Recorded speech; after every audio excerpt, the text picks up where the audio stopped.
Pretty good. It's something to rest his back on. Yeah.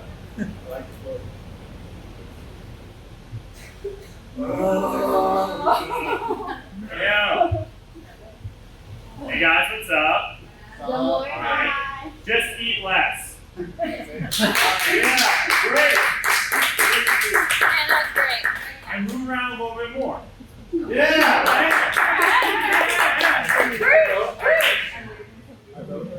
Alright, we're done. And take these 5 supplements to burn body fat by month. Alright.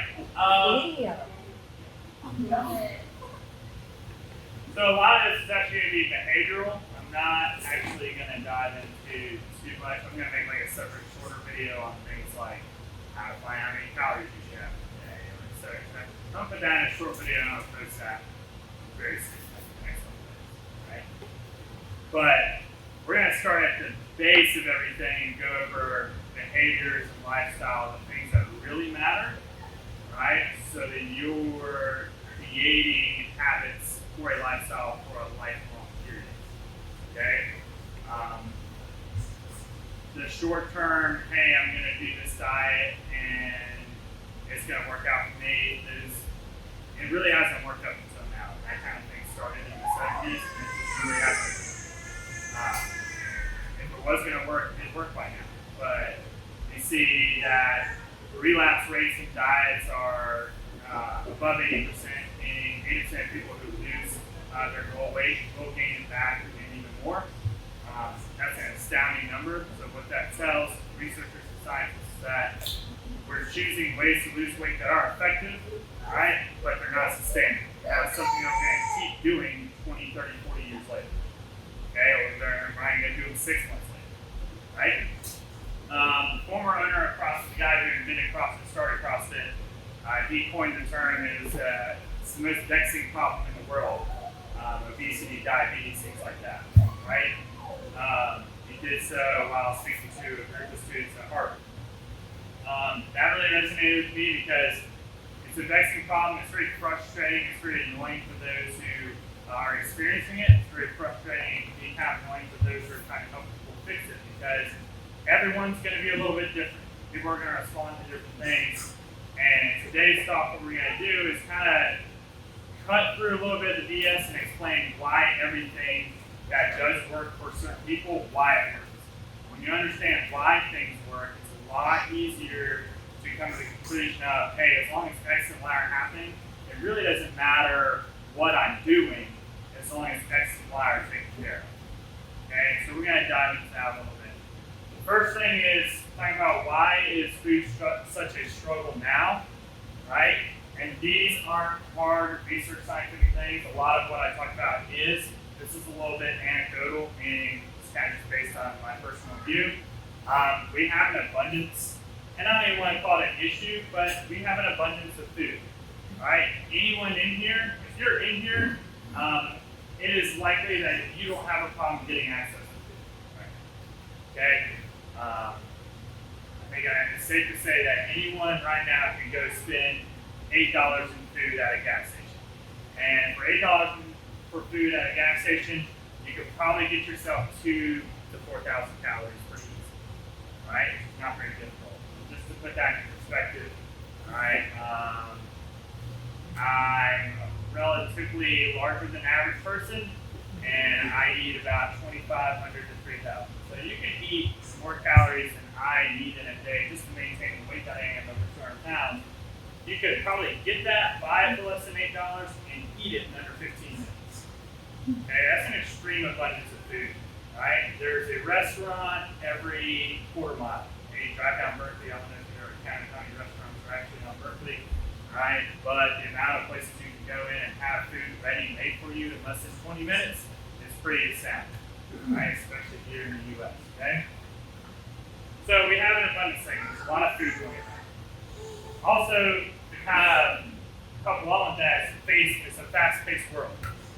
Okay? Because people get up, they start their day, they're doing whatever it is they have for work, yada yada, get the kids X, Y, Z, you gotta do this, you gotta go do that. Alright? Food can become a coping mechanism for a lot of people. Okay? It's how you deal with stress, it's how you respond to things that happen in your life. All right? And if you don't have your food set up in a way that's sustainable for you, even the slightest thing can kind of push you off course.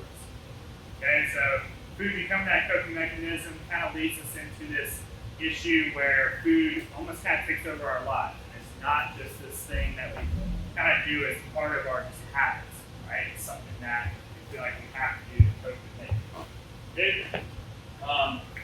Just one little side note, and I kind of put things in the note, and if you don't have notes with you, in the Nutrition Talk Facebook, I put the link to a document that you can go download and follow along and make this a lot easier. I know my handwriting is absolute crap, so I'll make it a little easier to follow. And I didn't put everything that's on that sheet of paper on board. Okay? So, yeah, one little small thing I kind of put in the document is be careful with terms like food addiction. Those are really strong words, especially in the scientific community.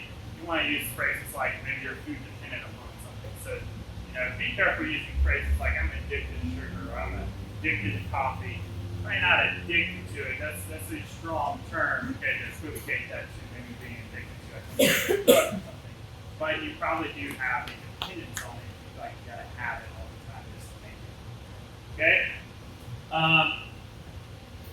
The basic definition of nutrition is the process of obtaining necessary nutrients for health.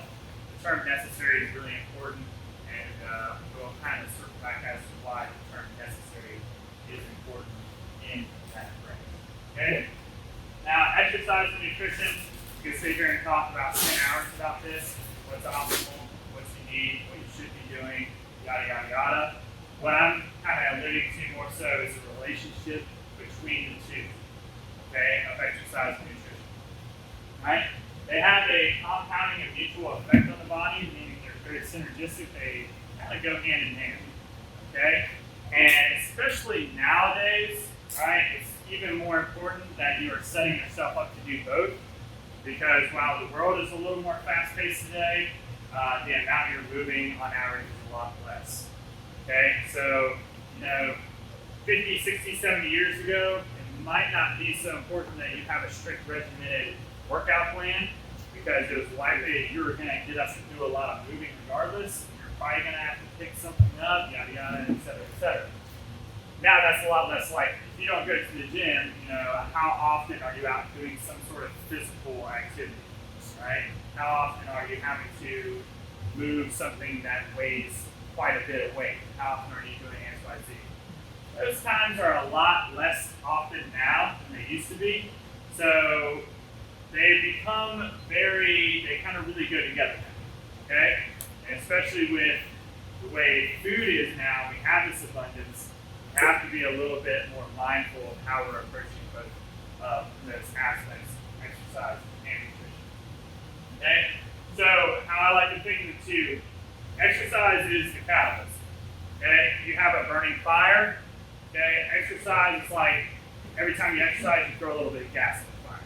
Okay? It's going to burn, it's going to light up, it's going to burn a little bit hotter. Okay? For a brief period of time. Okay? Then it's going to kind of go back to normal. Right? So exercise burns calories, helps with habitual formation, so you're going to start creating more habits, and get used to going to the gym, take more time, active physical activity is regular. And it might even have some carryover to your food, because you might tell yourself, hey, I'm working this hard, I'm going to start eating a little bit better to match it. Okay? That's not true for all, okay? But there are studies that show that that is kind of a mutual effect, and that can have an effect on you. Okay? You start to eat better just from the sake of working out. Okay? And it stimulates the nutrient use in your body. So you're going to be more effective using what you put in your body if you train your body through exercise. Okay? So exercise in and of itself is actually a stress. And so you stress your body a bit, you recover from that stress, now your body's more resilient. Right? So kind of, for lack of a better term, beating yourself down a little bit in your exercise. I don't mean like going out and completely wrecking yourself day in and day out. But beating yourself down a bit in exercise is exactly what you want, because you'll recover and become more resilient. The same is not true for nutrition. Okay? In nutrition, you beat yourself down by eating poor food choices all the time, all right, and not or overeating, or the food choices that you are making aren't providing the necessary nutrients for health, all right, your body doesn't just become more resilient. Okay? Your body is becoming more resilient if you're making better food choices, making healthier food choices, and if your diet is a lot more consistent.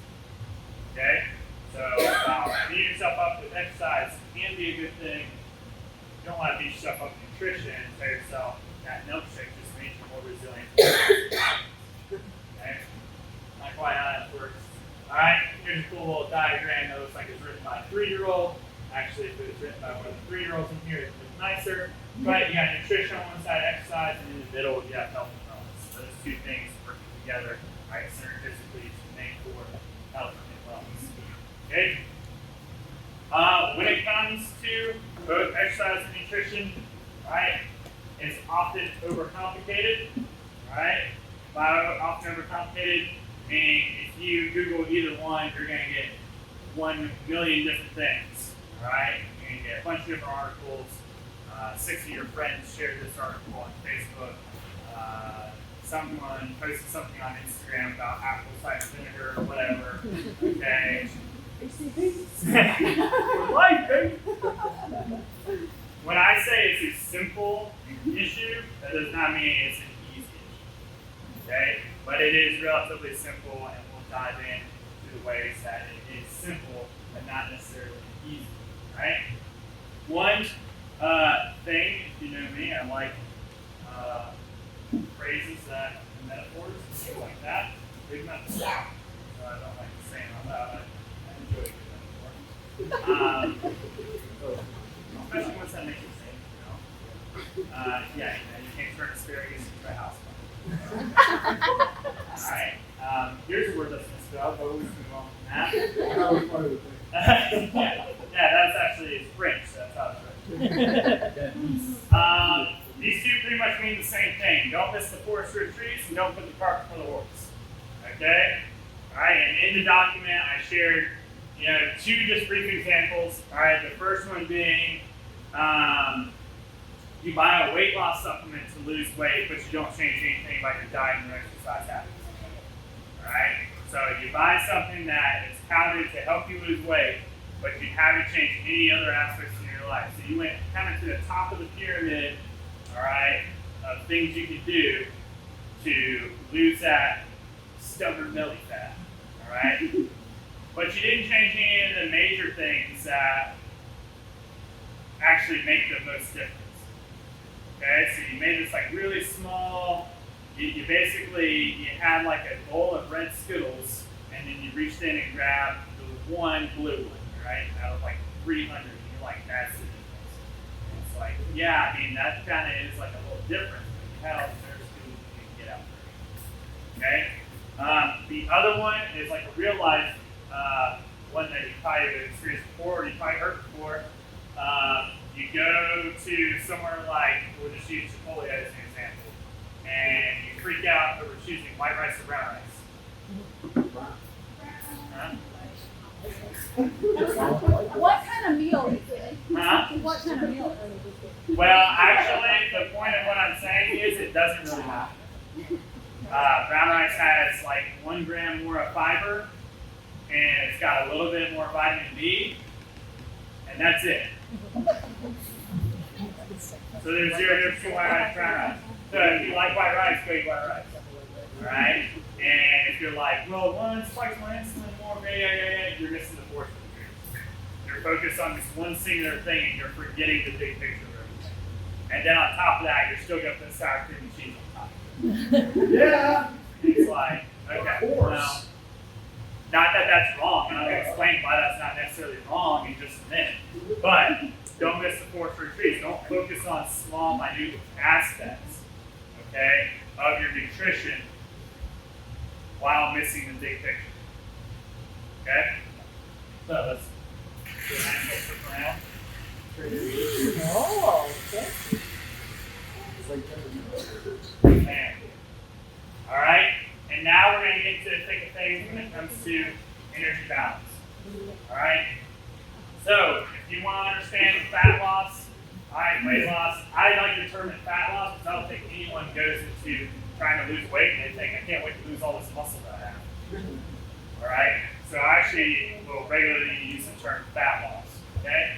Really, your goal is to hold on to as much muscle when you lose weight as possible. Okay? You don't want to lose muscle. That little bit of tone in your arms, a little bit of tone in your legs, you don't want to lose that. All right? You want to keep that. Because when people think of losing weight and they get a picture of themselves in their head, they don't think of just like the exact same form and shape, just a little bit smaller. They think of themselves as, you know, a little bit smaller, but like still got that little bit of shape to these. Or at least that's probably what 95% do. Right? At least the ones I've talked to. I've talked to them. Okay? They don't think of just losing weight. They talk about fat. Okay? So typically I'll say losing fat. Now, your energy balance is your calories consumed, okay, minus your calories burned. Simple as that. Every single diet that's ever worked, okay, the calories you burn end up being more than the calories you consume. That's solid. The world's most nasty problem. That's why any diet ever has worked. Okay? Now let's dive into what's kind of happening there and why that is. Okay? So, fat loss requires a net negative. So, that calories burned needs to end up lower. So, you need to be in the negative calories consumed. Okay? So, just as a quick idea, let's say, and we'll dive into how we burn and how many calories we need in a second. Alright? Well, let's say we consume 1,800 on one day. Alright? And then through exercise, what we consume, just moving around, and the thermic effect of our food, which we'll talk about in a second. Let's say we end up burning 2,300. So we're at minus 500. All right, and how energy balance works is we didn't consume enough to maintain our energy balance. So where is that energy coming from? Where's that 500 energy coming from? That's stored by. It's coming from our body, right? Hopefully fat stores, and there's ways we'll talk about to make sure it comes from most of your fat stores, but it's coming from your fat stores. Okay? It's coming from your body. It's got to pull it from somewhere. Okay? Physics is real. The laws of physics are very real. Okay? They've been around for quite a while. No one's disproved them yet. Okay? So your body's got to pull it from somewhere. It's going to come from those sources. All right? So ways we burn. All right? And I have this listed out in the document. You have your BMR, which is your basal metabolic rate. So that's the calories it takes for your body just to be a functional being. So that's what it takes for your liver and heart to keep operating effectively. It's what it takes for your kidney to keep working. It's what it takes for your brain to keep functioning. Okay? That's your basal metabolic rate. And that's most of your calories. All right? That is actually most of your calories. I'd probably say close to 3/4 of your calories, just your being alive. All right? Then we actually have the second greatest way that we go through our calories, that we burn through our calories, and that's your need. Right? And that is essentially your non-exercise burn. So me sitting up here talking, moving around, I'm burning more calories than all of you just sitting there. And for those of you twiddling your hands and twiddling your feet, you're burning more calories than the person not moving their hands and not moving their feet. And over the course of 16 hours, let's say you are awake for 16, sleep for 8, okay? Maybe more or less. That adds up a lot. Okay? So people who are up and about for their jobs a lot, I mean truly up and about, really moving around, doing a lot constantly all day, like really moving. Right? You check their step count, they're like 15,000. Okay, it's like something ridiculous, right? Those people tend to have a really high need. Those people tend to not have a problem if you ask them to lose some weight. Okay, so burn out quickly, right? Unless you're just eating an enormous amount of food. Okay? So you have exercise below that. So that's your planned exercise. And I'm really careful to tell people not to approach exercise necessarily as their number one way to just go in and lose weight, right? And I'll explain exactly why exercise is still very important in the things it's going to do. All right, but in terms of just getting you into a negative for calories, exercise, all right, is still below just how much you're just moving around throughout your day. Okay, so the other, and let's just keep it at that 16 and 8. So you're awake for 16 hours, you're asleep for 8. The other 15 hours you're not working out, that's 15 hours worth of opportunities for you to be burning calories moving around. Or even if that exercise is really hard, really tough, and accomplishes a lot, it's going to be hard for you to imagine you did 15 hours in this one. Okay? Then you got the thermic effect of food. Alright? So that's how much energy it takes to digest your food. Alright? Now there's 3 nutrients that can go in your body. Alright? Like I said, we're not diving too deep into the weeds and this kind of stuff, but they're protein, carbs, and fats. Alright? I don't usually necessarily know what those are, even though in this document I put at the bottom of the list a list of healthier food choices for each of those macronutrients. But which one do you think costs the body the most energy to digest? So some fats. I get where your head's at, and it's actually protein is going to be the most fuel burn digested. Okay? Fats and carbs are about tit for tat. Alright? So fats have more calories per gram. So therefore, that slow burn is actually going to make it that you're not burning through it as quick. Whereas carbs burn really quick, but it's a lot less calories. So those two things kind of offset. So carbs and fats are pretty tit for tat. The effect it takes for you to burn them off. Whereas protein is pretty far above those two. Right? So anytime you hear someone talk about high protein diets being good for fat loss, well, that just means that protein is going to be a big chunk of your calories, and you're going to get a bit of a thermic effect, so that's going to increase your overall buffer. All right, it's going to increase the calories you're burning just from the food you eat. That's not going to be some like, yeah, I burned 600 calories just from the food you eat. It's going to be like a nice little 100 calories. All right, so it just adds to it. That's why high protein diets tend to be really good for weight loss calories. Okay. All right. Simple for fat loss, you need to burn more, eat less. When I start off saying at the very beginning of this, it's actually kind of true. Eat less, move more.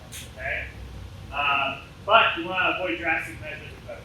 You know, someone who comes in and says, hey, I want to start losing weight, so right now they're kind of doing like 3,000 steps a day, and I work out twice a week on average, and I run a mile once a week. And that person says, my plan is 2 miles every day, and I'm going to try and get 9,000 steps. I'm going to bump up my weights 6 times a week. All right, that's a big jump. Okay? Might be happening in that scenario is that person jumping too fast, too quick. You're going to run into a wall. All right? Especially if they don't have someone like coaching them, guiding them day in, day out. Like, hey, if I want to do that, let's do this today instead. Right? And the person's probably going to run into a wall. They're going to get demotivated when they realize all that exercise isn't doing exactly what they want it to do very fast. Now they're going to binge and relapse, and they're going to end up weighing even more than they weighed before. Okay? That's going to happen for the vast majority of people who try a drastic measure of increasing their exercise. Now, drastic measures when it comes to food is, and did you not, I've heard this come before, and if you thought this is not me making fun of you. Okay? Well, you have someone who goes, okay, I'm just going to do nothing but water, coffee, and protein shakes for the next 3 weeks. Okay. You're only going to make it 1 week, I promise. If you make it more than 1, you're either lying to all of us, not showing us the McDonald's wrapper. Okay. 2, you're going to get to the end of that 3 weeks. Let's say you make it. And then you get a taste of real food again, and you're like, oh shit, I forgot what food tastes like. Yes, I will taste the rice. And that sugar. And a milkshake. And a pizza. And more ice cream. Alright? You're going to binge. You're going to go. Human beings don't do well going to extremes and then back to the other extreme. Like that's usually like in the search for looking for balance. It's just like you're in a pinball machine. You're going from one side to the other. You never end up in the middle. All right. My goal is explaining that you want to get as close to the middle as you can and try to stay there. All right. So avoid drastic measures. All right. Maintaining muscle while you're losing weight. Two most important factors. Number one, actually, a recent study that happened in 2019. So that's pretty recent in terms of scientific literature. It usually takes a couple years for a paper to actually get published. The number one thing is that you lift weights to maintain muscle. It actually used to be thought that these were maybe tit for tat or just simply eating protein was doing most of the work.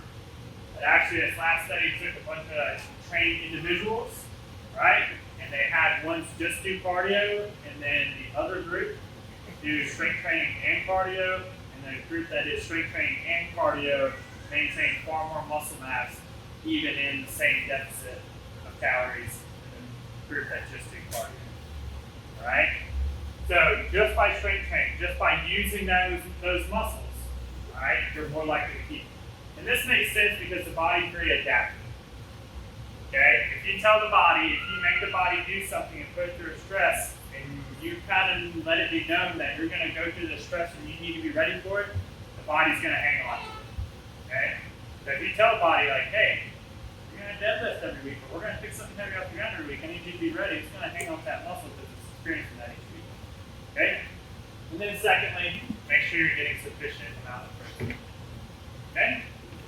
In terms of, this is kind of getting into the weeds a little bit, but in terms of rates of weight loss, you're going from 0.5 to 1.5% of your body weight a week.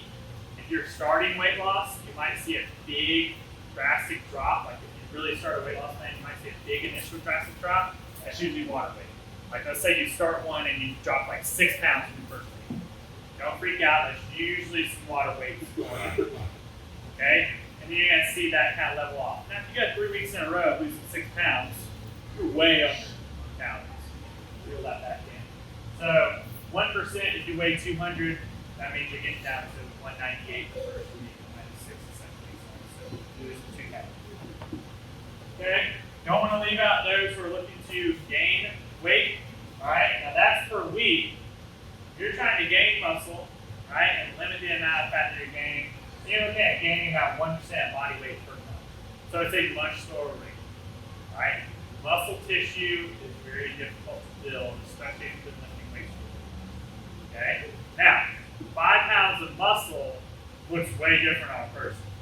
Okay? If you see someone add legit 5 pounds of muscle, they'll look a pretty good amount different. Okay? So this is a much more drastic change than if someone lost 5 pounds of fat. So you'll start to notice that, right? And increase the muscle a little bit. Okay? And the mechanism is simple for fat loss. Okay? The answer to why you're not losing weight is simply this. If you're not losing weight, and the calories you're burning are high or are lower than the calories you're consuming. Okay? And it's to these 4 mechanisms right here. Alright?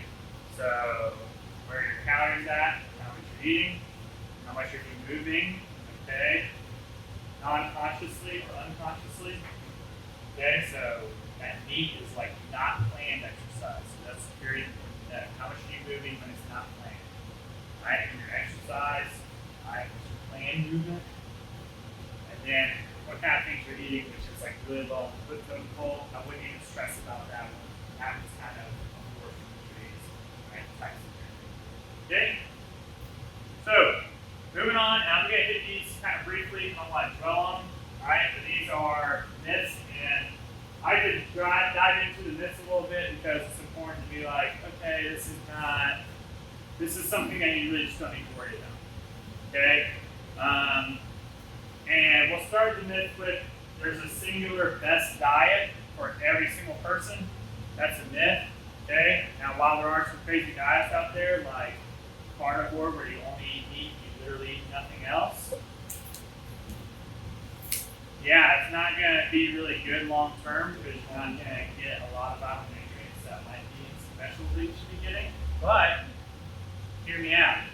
If you took someone who their normal diet was a donut and a coffee every day, and then for lunch was something you get out of the vending machine, and then their dinner was 2 cheeseburgers with fries. Well, if you take that person and you're like, hey, dude, you're only gonna eat lean meats now. Like, yeah, your dinner is a 10-ounce sirloin, and that's it. And your lunch is a chicken breast, and that's it. Your breakfast was nothing or another piece of meat. Well, that calories just went way down, and they're actually eating more whole single ingredient foods that are good for them. So their health might actually improve. Now, long term, it's going to be really difficult to keep that up because they're going to want some other foods, and 2, you're missing out on a bunch of variety that's going to make you healthy as you can be. All right? But in a way, that diet did work for that person. Does that make sense? So even the craziest diets might work for somebody. Right? Okay, but the important thing to realize is that N=1 is not a recipe for success. And I put that in the document, what is N=1? Well, N is just the population of the study. Right? So when someone tells you, hey, I did X, Y, Z, and I lost weight, you should do it. You should just do it too. That's not enough data to say that's going to work for everybody. That's why I'm not going to get up here and at the end of this, I'll talk about some things I do in terms of like guidelines. But I'm not up here telling you the hard rules that I do because that might not work for you because we might like different foods or we might have different lifestyles. Okay? The N=1 is not a good recipe for someone else losing weight, right? Just because you did it that exact way, right? There's so many factors taken into case, like, you know, what your like, how your workout is, when you're eating, what foods you like to eat. There's just so many factors that it's really about creating blueprints and then things you can do to match it to your lifestyle. Okay. Some examples of diets that I don't have up here, but I kind of put in and how they work. The ketogenic diet is where you eat fats and proteins. Okay, really touted as burning a lot of fat, and you do burn more fat on a ketogenic diet than you do on a diet that has carbohydrates. It's true. You're also consuming more fat, so the fat that you're putting in, the net effect stays the same. Okay, and what ends up mattering the most? Calories consumed. So the body's like, calories a calorie, dude. All right, I know what you're putting in. So yeah, I'm gonna burn more fat, but you're just putting in more fat too. Okay, so we're just using up what you're giving me. It's not like I'm gonna pull extra from my body just because we're doing a ketogenic diet. All right. Now, people lose weight on the keto diet, great, and they think it's because I'm only eating fats. No, it's because you're in a calorie deficit. Because what did you do? Let's take a plate of food. Let's put 6 ounces of any meat, whatever, choose one. All right, 6 ounces of meat on a plate, and then let's put like a small handful of rice, and then let's put an avocado on that plate. Okay, now take the rice off that plate. Which plate has more calories? Plate's the rice. So in the ketogenic diet, all you simply did was take away the opportunity to eat a bunch of calories that you would otherwise eat. Right? So that's how the ketogenic diet works, is you just simply take away a big group of foods, all right, that are probably making up a large bit of your diet. Now, if you're like me, and fatty foods are one of your vice, if you tell me that I need to eat more volume of like chicken, and then I'm like, let's start pounding ribeyes and chicken wings, I'm gonna go crazy, and that's what happened when I tried keto for a month, just so I can say I did it, right? You might gain 8 pounds. It happens. For some people who are like, dude, I don't really like carbs, I don't ever eat carbs. Like, eat some vegetables, that's about it. Right? Keto probably worked great for them. They're like, I have no problem getting rid of carbs because I already eat like this. Okay? So that's just kind of an example of how that works. Now, something like Paleo Whole30. Okay?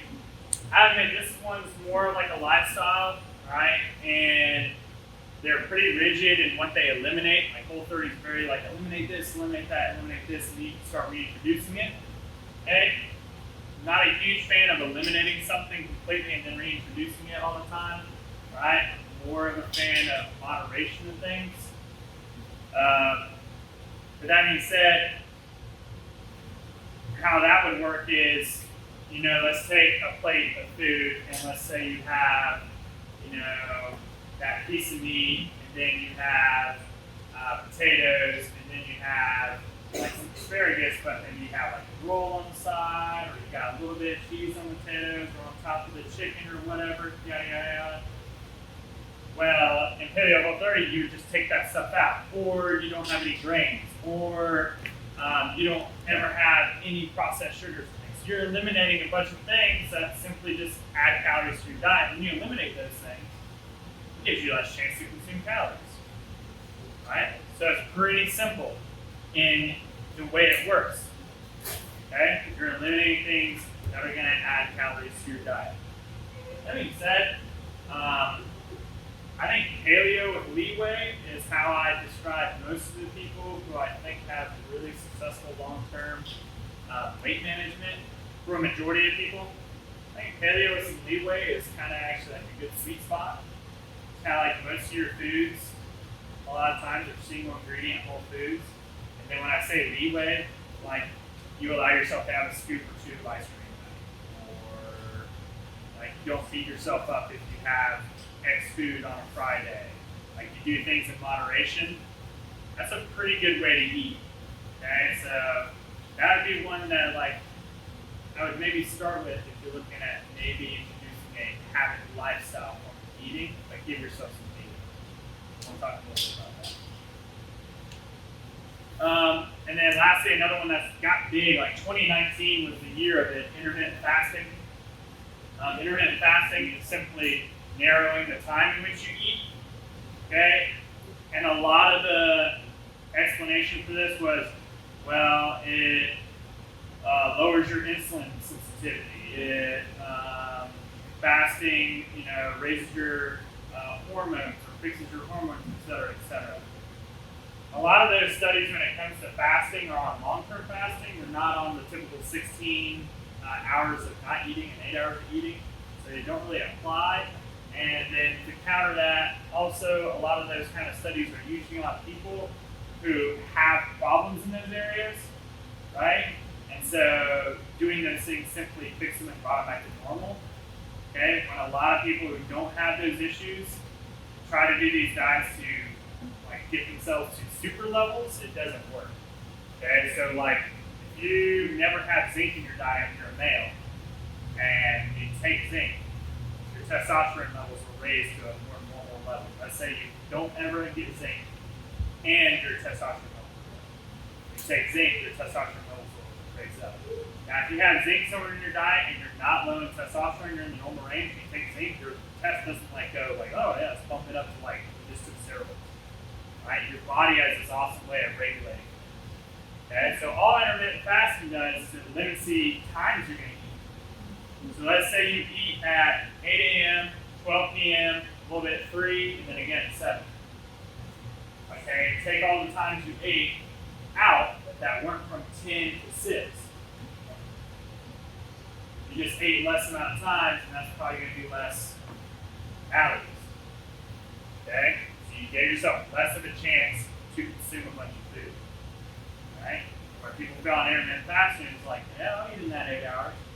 And it's they cram so much food into that 8 hours that they don't see weight loss. Okay? So that's just an example of how those three work. Moving on, not eating enough. This is one that I think I might be guilty of saying to someone and not really explaining it before. Okay? But not eating enough, there's some really small specks of truth to it. Okay? But it's a myth. It's not real. Okay? And the reason, not to get morbid here, but you wouldn't go to a third world country where starvation is super real for a large amount of population to think, man, these people just ate more. They wouldn't be starving. Yeah, duh. Right? So you don't go to a third world country and see people dying of starvation, right? And it's hey, why would you think that's happening here, that you're not eating enough as to why you're not losing weight? Like they're losing weight, they're usually emaciated and they're struggling, right? They're not moving around a lot because they're starving, right? It's a real thing.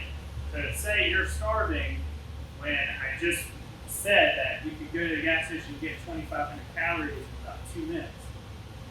Not a real thing. That's not what's happening. Okay? But we can explain some mechanisms as to which that can kind of get in your head of to how it's happening. Okay? That you're not eating. The first one is impatience. Okay? You go about 2 to 3 days of eating what you consider is not a lot of food, and it might not be. Alright? Or it might just be that the small amount of food you're eating is really dense in calories. So like you ate a small amount of food, but it was 2,000 calories of food. Right? Or you do eat a relatively low amount for a couple of days. You're like, yeah, I didn't even eat dinner, whatever, etc. Yada yada. Now, let's say you were under the calories you needed to be. But you go 3 or 4 days and the scale hasn't moved because you become a little obsessive with the scale, and it's like, this should be happening already. I should be down 6 pounds. So you tell yourself it's not working, and then you start to stress out. And then you're likely to go and have some binge eating. Or you're likely to binge and just say, F it, I don't care. Alright? So you end up in these low-high situations. Okay? You go low on Monday calories, low on Tuesday, on Wednesday you go out and you have 5 minutes. And you eat whatever. You go low, low, low, and then you're not taking into account your kid didn't eat all their chicken nuggets, so you had those along with your meal. Oops. But those 125 calories don't count. Alright? Or, like those donuts they put in the break room, those don't count because calories don't count from 10 a.m. to 10:43 p.m. or 10:43 a.m. Alright? So those things don't count. Alright? Or that one soda I had just to calm my nerves, that didn't count either. Right? None of those count. Right? Or, you go low, low, low, low, low, and then on Saturday, you're like, it's time to let loose. So you go get yourself an appetizer, steak, potato, side salad, cocktail, try some food from another person's plate. You have 4,200 calories. You're supposed to be having 1,500 a day, dude. It's 4 days worth of eating. Right? And the body doesn't work on a day-by-day basis. The body works over time. So if you're low for 4 days, let's say you got to get to 2,000 calories and you're 1,600, 1,600, 1,600, 1,600. But on that 5th day, you're at 3,600. That negates. That's how the body works. Your body's like, okay, yeah, back to equilibrium. Right? That's 2,000. Right? It evens itself out.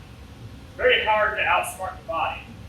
Okay? Because the body wants to stay in a nice little homeostasis. It wants to stay in a nice little spot at all times.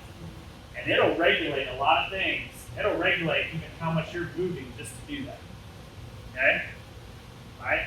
One of my favorite discussions was with a pro natural bodybuilder. He would talk about when he'd get into really low body fat levels, like levels you would not walk around at.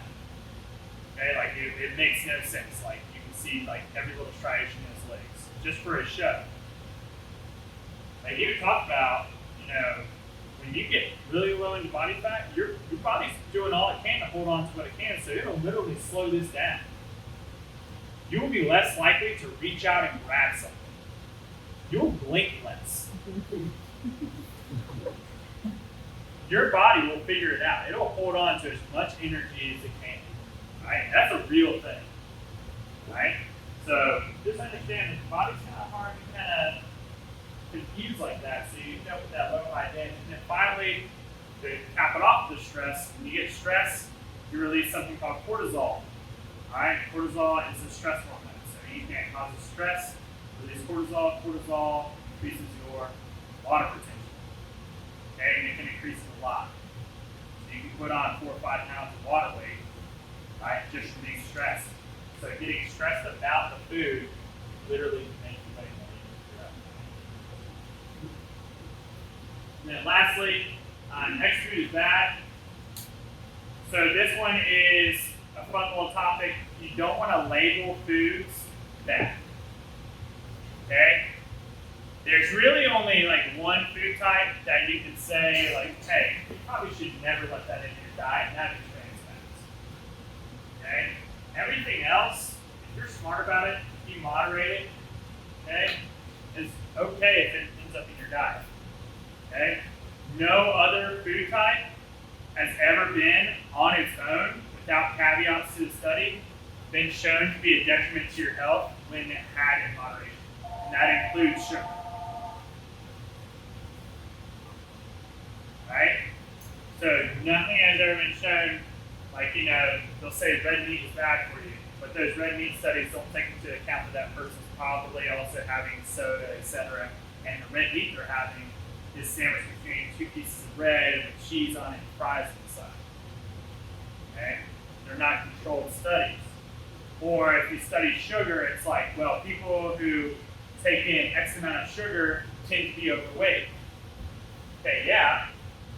But those people who are having 4 or 5 sodas a day, do you think that's their only bad habit when it comes to food? So the studies aren't taking that into account. So what else are they doing?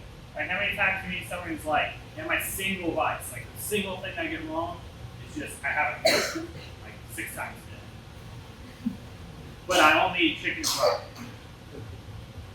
Yep, the person is very few and far between. I'm not saying they don't exist, but we never make advanced assumptions about 100% of people.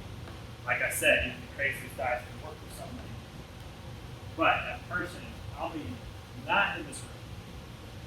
Okay? Very good. Okay? So, avoid labeling foods as bad.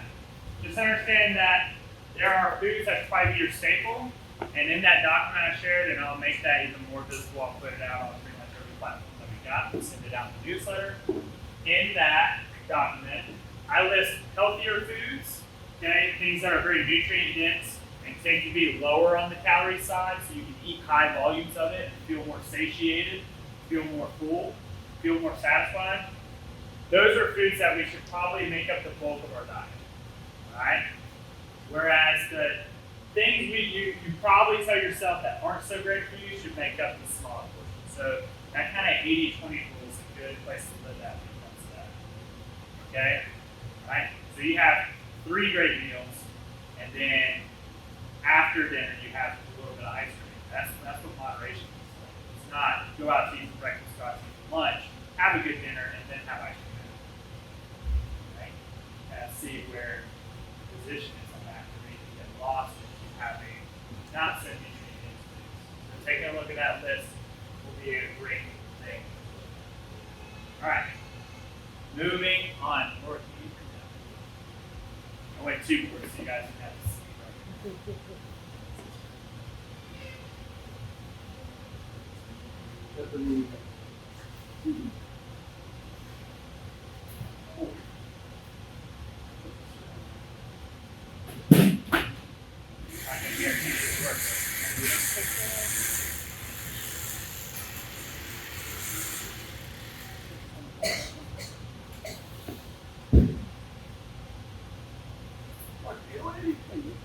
Right?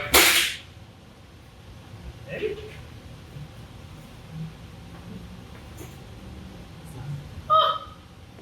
Close enough. I can edit that out.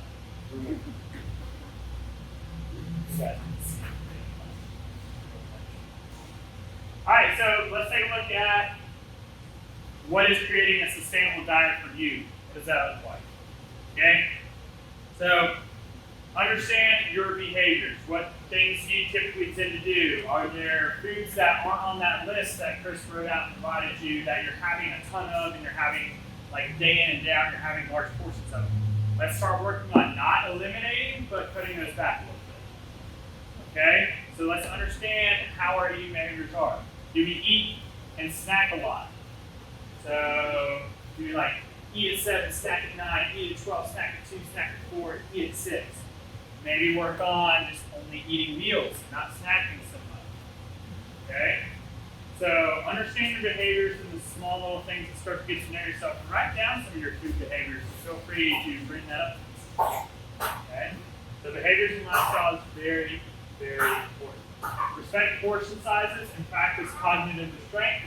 Okay, so cognitive restraint is just kind of limiting things in your head. We'll talk about that a little bit later, all right, in the creating guidelines.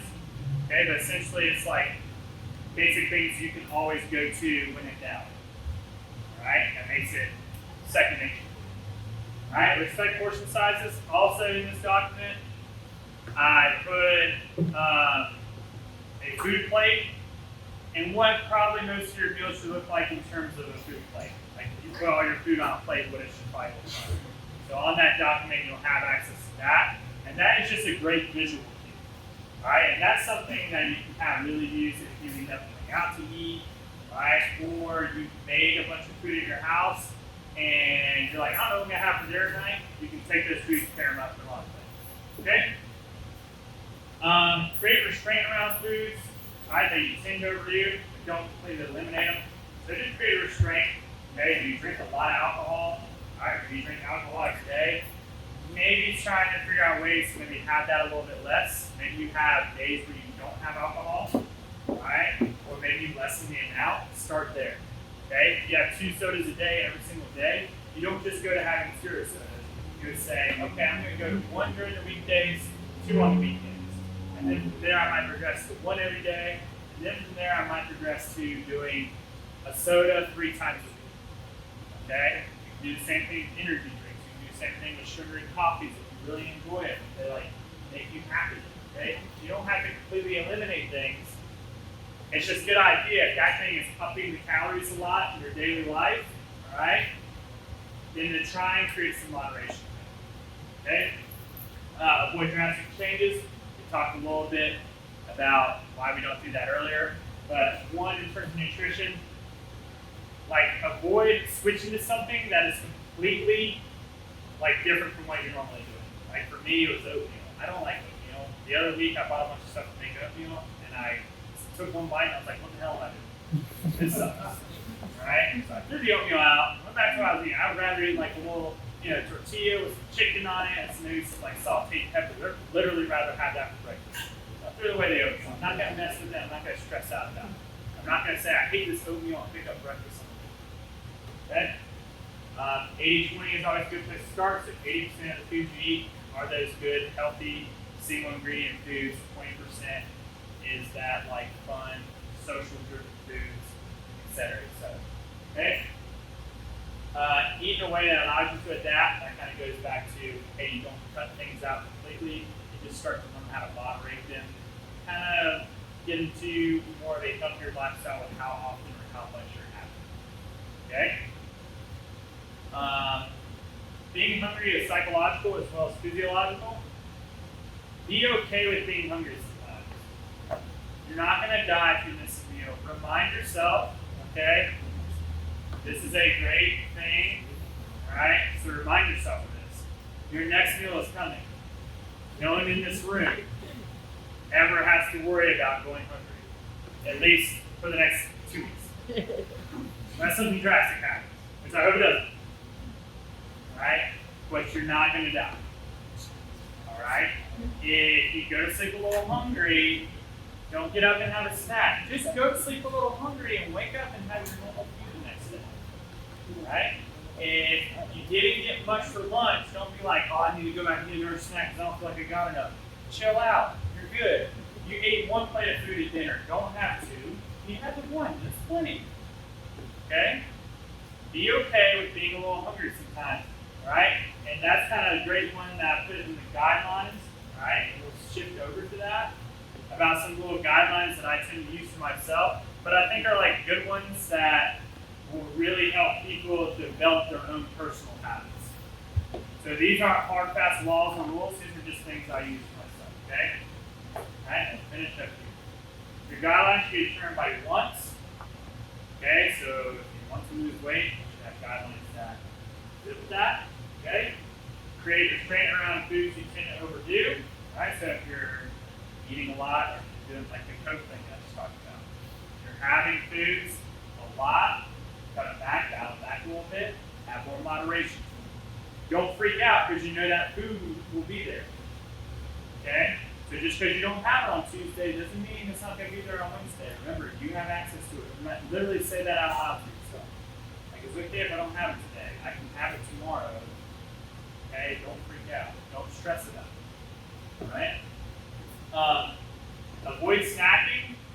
I think is a really good one. Whenever you eat, consider it a meal.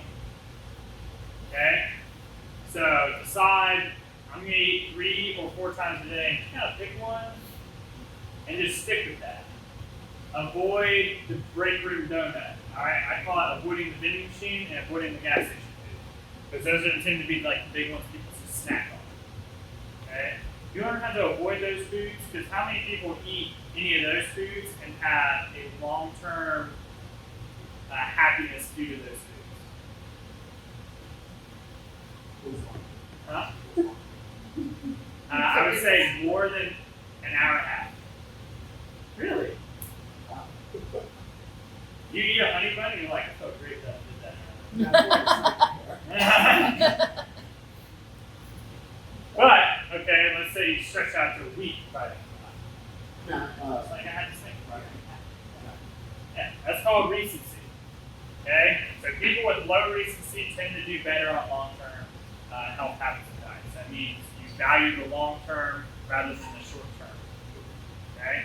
So you value how you're going to feel in 4 days versus how you're going to feel eating that Snickers bar right now. Alright? Other personal favorites, don't double up things. Okay? And so when I say don't double up, say you got like carbs and fats and proteins, right? And I got that list put in there. Okay, so you just go to references list and think, okay, I get what he's talking about. Like an example of doubling up carbs is you go to Chick-fil-A, you get a chicken sandwich, and you get fries. Well, that's the bread from the sandwich and that's the fries. So you just doubled up the carbs. Isn't that normal? It is normal. When you're not here, Say the it's chicken normal. nuggets. It's Chick-fil-A. Chicken nuggets. It's complex. But You're asking way too You're the one. so when you're thinking about just like maintaining weight, like you're at a happy weight for you, like you're at a good leanness, you can do that as long as you do it in moderation. You can't get it every day. Right? But if you're actually trying to lose weight, then that's a good way to avoid eating a lot of extra calories. You cut out one of those, you cut out the fries, or maybe you get grilled nuggets and fries. And if you get rid of a whole source of carbs, that's 250, 300 less calories. Okay? Don't get too hungry, don't get too full. Alright? So at no point in the day should you eat so much food that you feel overly satisfied. Every time you eat, you should not be trying to just fill up. Okay? In fact, that should rarely happen. Alright? Even on your go out, have a good time nights. Alright? Okay? Now, the special occasion, go for it. Live your life. Okay? But this kind of goes back to, like, you're going to have that moment where you kind of go a little crazy, but if you're serious about weight loss right now, serious about fat loss, okay? Kind of reel in. Doesn't mean you can't enjoy food, but instead of 50 bites, do 30. Okay? Right? Instead of the 20-ounce steak, do 10. Right? Don't get too full. Avoid seconds. This goes for if you make big batches of food in your house. Alright? Put the food on your plate. Use the portion size plate that I put in the document. Take these as a reference. Don't make 2. Just have the one plate. If you're still a little bit hungry after that, oh well. You're going to eat again. Okay? Your body's going to handle it. You're going to be fine. You're going to get food again. Okay? You don't have to eat to fill up all the time. Okay? Eat veggies and fruit with every meal. Veggies, eat them. Eat your freaking vegetables. Eat them. Eat your vegetables. Pick one. I don't give a crap. Pick one. There's tons of them. You ever walk through the grocery and non-produce section? It's pretty big. There's a lot of vegetables in there. Fruits too. They're good. I promise you. Alright? Cool thing about those two things, especially veggies, fruits have a little more calories than veggies than typical. And no, potatoes don't count in veggies. Okay? But you can eat a crap ton of those and not get a lot of calories. So I would say if you can get into the mindset of making the biggest volume of your food, like if you make a plate, the biggest portion is vegetables, then you're going to be really well off. Right? Because that's going to fill you up, it's going to make you feel satiated without getting a ton of calories. Okay? And so that helps you enjoy those other foods in moderation, those really tasty, good foods, carbs and fats that you can count up. Okay? Alright? And then personally, I count calories. I think it's the easiest way to go. I just count calories and then protein. Alright? I've kind of gotten away from doing all the macros because it's just less things I have to worry about. So if the basis is I count my calories, I count my protein, and I'm just counting my protein to make sure I get enough to match those numbers that I want, then I'm kind of good. And like I said, I'll release a video on how to set up your calorie counting or your macro counting for those of you who want that. Alright? It's pretty simple. Okay? Any questions on all of that? There's a lot of Is a good rule of protein still your body weight? Is that like a Yeah, in general. About 1 gram per pound of body weight. Yeah, that's good. Current body weight or desired level? What's your love? I usually just go with current just because it's easier. But that's one of those things where, like, the protein you get in, like, don't also freak out about that. If you end up third, like, people will be like, I'm 20 grams short, I'm freaking out. You're good, dude. Chill. Chill out. It's okay. You end up on your calories like by 500 a day. Don't be like, I'm gonna go get that 500. No, you're good. You're not starving. Starvation's not a thing for you. Right? So chill out. Anything else? Alright, well I think it's probably 1 o'clock. So thank you guys for coming.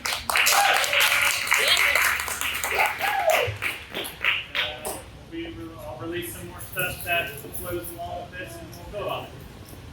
Alright, thanks guys. Make sure you get access to the document.